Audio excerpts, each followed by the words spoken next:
Pinanindigan ni Senate President Tito Soto na wala siyang pinoprotektahan sa pag-iimbestiga ng Senado sa maanumalyang flood control project. Sa panayam ng On Point ng Bilyonaryo News Channel, giniit ni Soto na kahit kailan ay wala umanong inimbitahan ng Senado na isang kongresista sa isang imbestigasyon na kasing bigat ng flood control project hearings. I have never protected anyone. It is not in my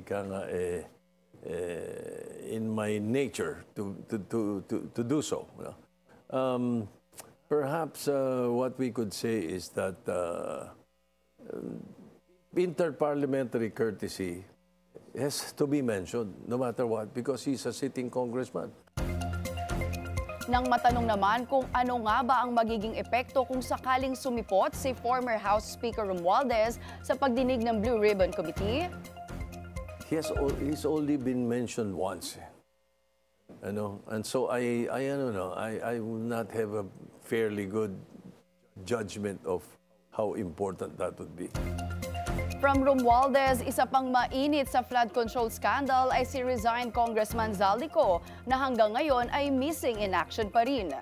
Ayon kay Soto, kung ayaw ni Ko na mahatulang guilty in absentia, dapat ay umuwi na ito at baka siya pa ang maging pugante kung hindi pa rin lilitaw at haharapin ang mga issue tungkol sa kanya.